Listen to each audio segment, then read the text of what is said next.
बन गया, मंत्र जाप भी हो गया, उस पर्टिकुलर टाइम में साधना भी हो गई। उन्होंने 6 बातों में बताया है कि साधक तब तक निद्रा नहीं ले जब तक उस मंत्र जप को पूरा नहीं करे। ऐसा नहीं नींद लेकर के उठे फिर मंत्र जाप नहीं कर सकता। यानी आप अगर उस साधना करें तो 12:40 तक जागते रहेंगे, ये जरूरी है। पहली बात तो ये, क्योंकि निद्रा अपने आप में जीवन की अपूर्णता है और अपूर्णता के माध्यम से पूर्णता प्राप्त नहीं हो सकती। मोटी बात यह है कि 12:40 तक हम जागते रहें। दूसरी बात, हम उत्तर दिशा की ओर मुंह करके शुद्धता के साथ बैठें। तीसरी बात, सामने तेल का दीपक हो और तेल के दीपक पर हमारी दृष्टि हो, बिंब हो। यानी चित्र और मूर्ति की जरूरत नहीं है इसमें। वह जो एक ही दीपक पर 20 लोग प्रयोग कर सकते हैं, 50 लोग कर सकते हैं, 500 लोग कर सकते हैं, मगर हमारी दृष्टि स्थिर हो, दृष्टि गतिशील नहीं हो, देखा और फिर यूं, ऐसा नहीं हो सकता। दृष्टि बिल्कुल स्थिर और मंत्र जाप। दृष्टि स्थिर किसमें करें? उस दीपक की लौ पर, किसी चित्र पर नहीं, किसी मूर्ति पर नहीं, किसी और सिंधु पर नहीं। और जब वो स्थिर होगी तब आपके मानस में दूसरे कुछ विचार आ नहीं सकते। उस समय आपका हृदय पटल बिल्कुल स्वच्छ होगा। अगर आपकी स्थिर दृष्टि नहीं है, मैं इधर देख रहा हूं तो ये याद आ रहा है, अच्छा ये बेटा इसकी माला है, अच्छा ये उठा नहीं, और हृदय पटल भी दूसरे बनते रहेंगे।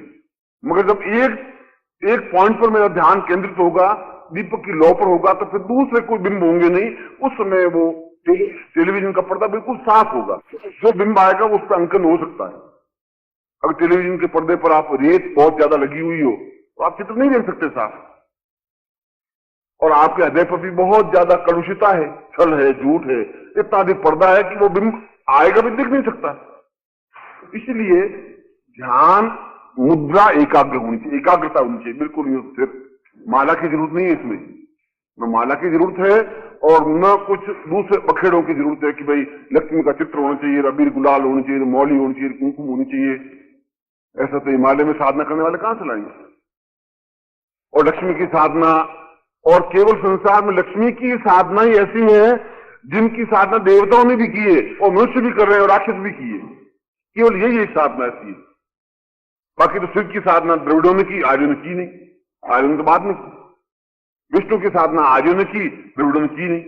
ऐसी कई साधनाएं जो एक वर्ग करते हैं। लक्ष्मी की साधना जैन, बुद्ध, ईसाई, मुसलमान, पारसी, हिंदू, संसार के जो भी हैं लक्ष्मी की साधना में भी करते हैं। देवताओं ने भी लक्ष्मी साधना की, भगवान विष्णु ने, ब्रह्मा ने, शिव ने लक्ष्मी साधना की, राक्षसों ने भी की। क्योंकि लक्ष्मी जीवन की अपूर्णता को पूर्णता देने वाली, धन नहीं, केवल धन से ही नहीं, जो भी जीवन में हमारी न्यूनता है उसको पूर्ण देने वाली लक्ष्मी है।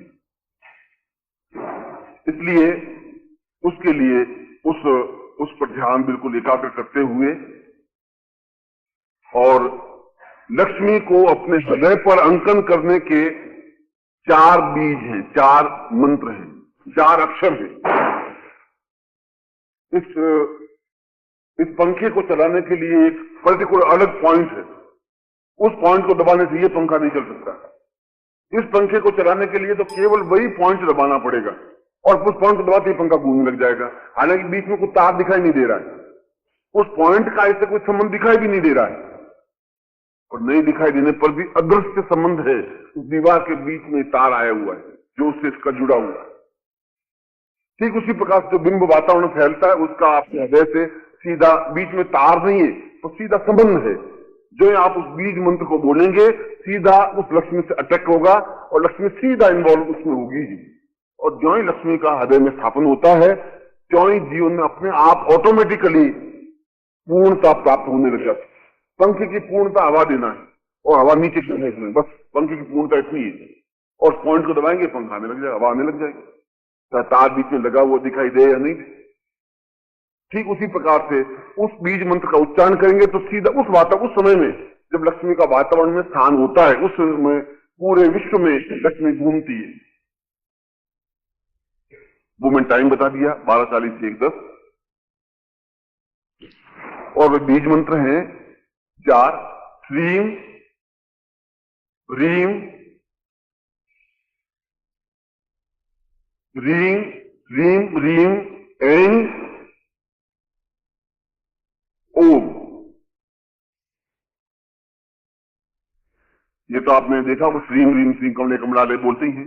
श्रीम रीम ऐं ओम।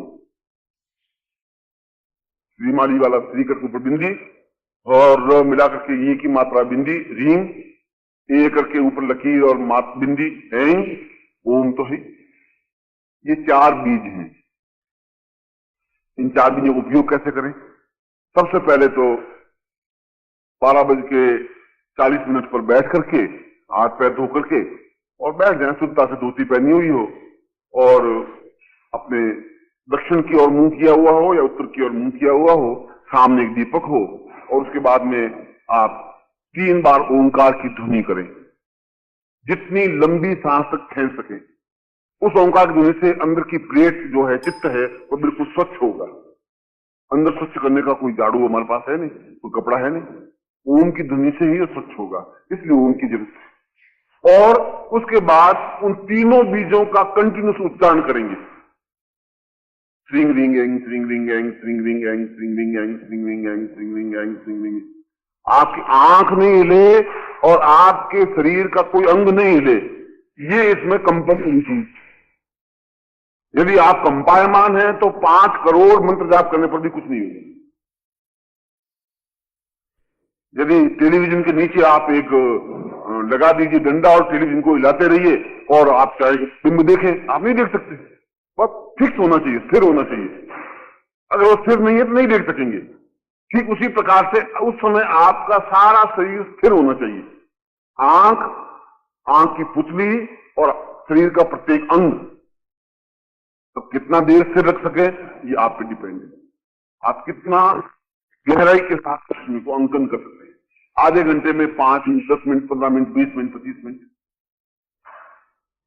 उसका क्रम होगा श्रीम रींग एंग। ये होगा श्रीम रींग एंग श्रीम रींग एंग श्रीम रींग एंग श्रीम रींग एंग।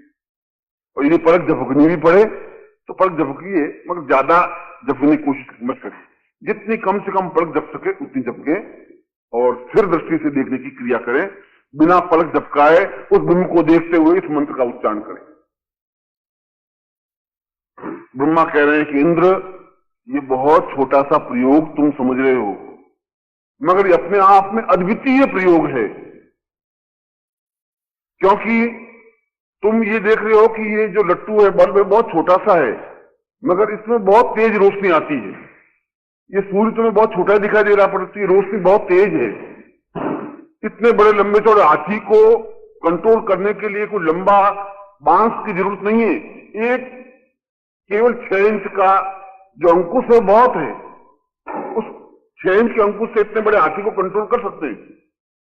ठीक उसी प्रकार छोटे से मंत्र से इतनी बड़ी विशाल लक्ष्मी को भी हम अंकन कर सकते हैं, कंट्रोल कर सकते हैं। आज की रात्रि को आप तब तक आप भजन करें, मगर भजन इस प्रकार से करें कि जिससे बाहर लोगों को डिस्टर्बेंस नहीं हो, स्वच्छ मुंह हो आपका, और फिर आप दीपक एक बीच में लगा दें और जिस प्रकार से मैंने कहा है उस प्रकार से आप लक्ष्मी का, इसको लक्ष्मी पूजन कहें, चाहे लक्ष्मी प्रयोग कहें, चाहे लक्ष्मी मंत्र कहें, ये अपने आप में गोपनीय और अद्वितीय मंत्र है, जिसका मैं खुद प्रत्येक वर्ष अनुष्ठान करता हूं। मैं खुद भी यही करता हूं जो मैं आपको आपके सामने रखा है। और यदि मेरे अनुष्ठान से मुझे अनुकूलता मिल सकती है तो फिर आपको भी अनुकूलता मिलेगी। यदि इस वर्ष में मुझे रोशनी मिलती है तो आपको भी रोशनी मिलेगी। तरीका मैंने आपको सिस्टम बता दिया है, जो मैं क्या करता हूं। और मैंने शिविर में इसलिए नहीं बताया था कि दीपावली की रात्रि को जो आएंगे उनको बताऊं, स्वाभाविक था। आप लोग आए, आपके सौभाग्य हैं। और ये प्रयोग आपके लिए और आपके परिवार के लिए, आप कोई इंडिविजुअल नहीं है, आपका, आपकी माँ बाप भाई बहन संबंधी रिश्तेदार और गुरु, इन सबको जुड़ करके आप बनते हैं। इसलिए जब आप ये प्रयोग करेंगे आपके पूरे परिवार को ये अनुकूलता प्राप्त हो सकेगी। ये प्रयोग आप अपने लिए और अपने परिवार के लिए करें। इसमें कोई संकल्प की, विनियोग की, अभी गुलाल मॉर्निंग के प्रयोग की कुछ जरूरत नहीं है, मगर अपने आप में एबनॉर्मल प्रयोग है, अद्वितीय प्रयोग है। इस प्रयोग को मैं भी संपन्न करूंगा ही, आप इस प्रयोग को संपन्न करें। और मैं आपको आशीर्वाद देता हूं कि इस रात्रि में आपको पूर्णता और सफलता प्राप्त